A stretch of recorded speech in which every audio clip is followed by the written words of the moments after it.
শুভ সকাল।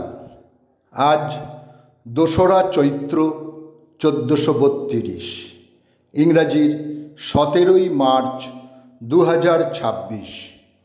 17ই মার্চ 1912 অবিভক্ত বঙ্গের কুমিল্লা জেলার ধামতি নামক এক প্রত্যন্ত গ্রামে জন্মগ্রহণ করেন ভারতীয় বডি বিল্ডার মনোহর আইচ। বডি বিল্ডিংয়ের জন্য এশিয়ান গেমসে 3বার স্বর্ণপদক লাভ করেন তিনি। তাকে পকেট হারকিউলিস ও ভারতীয় শরীরচর্চার জনক নামে অভিহিত করা হতো।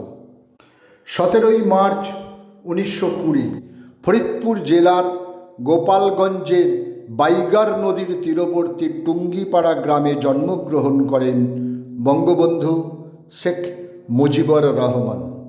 তিনি ছিলেন বাংলাদেশের প্রথম রাষ্ট্রপতি ও দক্ষিণ এশিয়ার অন্যতম প্রভাবশালী রাজনৈতিক ব্যক্তিত্ব। তাকে বাংলাদেশের জাতির জনক বা পিতা নামে অভিহিত করা হয়। জনসাধারণের কাছে তিনি শেখ মুজিব বা শেখ সাহেব হলেও তার উপাধি ছিল বঙ্গবন্ধু, এবং বঙ্গবন্ধু হিসেবেই তিনি অধিক পরিচিত বাংলাদেশের জনমানসে। তাঁর রচিত গ্রন্থগুলি তাঁকে ও তাঁর সময়টাকে বুঝতে সাহায্য করবে, যেমন অসমাপ্ত আত্মজীবনী, কারাগারের রোজনামচা, আমার দেখা নয়া চীন, আমার কিছু কথা প্রভৃতি। উল্লেখ করা প্রয়োজন কবি অন্নদাশঙ্কর রায়ের লেখা যতকাল রবে পদ্মা যমুনা গৌরী মেঘনা বহমান, ততকাল রবে কীর্তি তোমার শেখ মুজিবুর রহমান।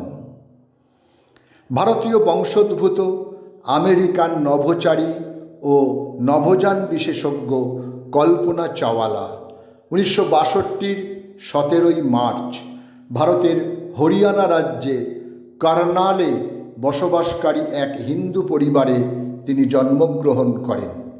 1988-তে নাসাতে তাঁর কর্মজীবন শুরু। তাঁর প্রথম মহাকাশ যাত্রা 1977 19শে নভেম্বর। তিনিই প্রথম ভারতীয় মহিলা যিনি এই কৃতিত্ব অর্জন করেন। ভারতীয় চলচ্চিত্রের কন্নড় ভাষার একজন সফল অভিনেতা পুনিত রাজকুমারের আজ জন্মদিন। 17ই মার্চ 1975 বেঙ্গালুরুতে তিনি জন্মগ্রহণ করেন। তাঁর অভিনীত ছায়াছবিগুলি হল আপ্পু, আরাসু, মিলনা, রাজ, the showman, Ram, Anna bond ইত্যাদি। 2006 সালে আয়াসু চলচ্চিত্রের জন্যই তিনি ফিল্মফেয়ার পুরস্কার অর্জন করেন।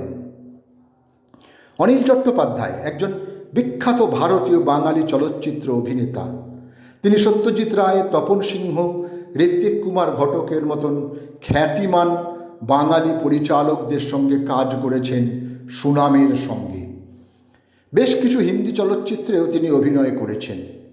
17ই মার্চ 1996 মাত্র 66 বছর বয়সে তিনি ইহলোক ত্যাগ করেন। তাঁর অভিনীত চলচ্চিত্রগুলি হল নাগরিক, যোগবিয়োগ, মরুতীর্থ হিংলাজ, রাজলক্ষ্মী ও শ্রীকান্ত, দ্বীপ জেলে যাই, দেবী, কোমল গান্ধার, সগিনা মাহাতো ইত্যাদি ইত্যাদি। 17ই মার্চ 2019 79 বছর বয়সে শেষ নিঃশ্বাস ত্যাগ করেন বাঙালি অভিনেতা চিন্ময় রায়।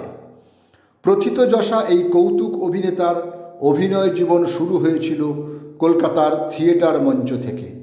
তারপর সিনেমাতে দাপিয়ে অভিনয় করেছেন। তপন সিংহের গল্প হলেও সত্যি দিয়ে তাঁর সিনেমা জীবন শুরু।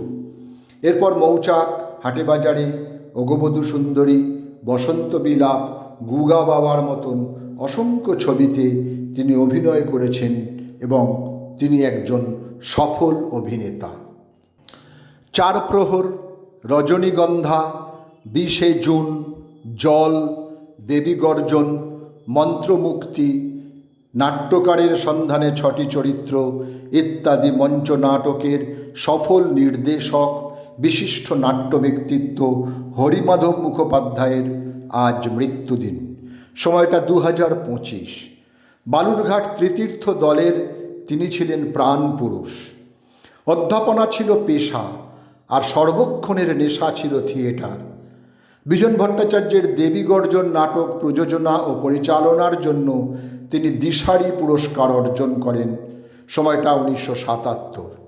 এছাড়াও 2007 সালে সঙ্গীত নাটক একাডেমি পুরস্কার, 2019-এ রায়গঞ্জ বিশ্ববিদ্যালয় তাঁকে সাম্মানিক ডিলিট প্রদান করেন। 2026-এ মরণোত্তর পদ্মশ্রী উপাধি অর্জন করেছিলেন তিনি। সকলকেই আমার আনত প্রণাম।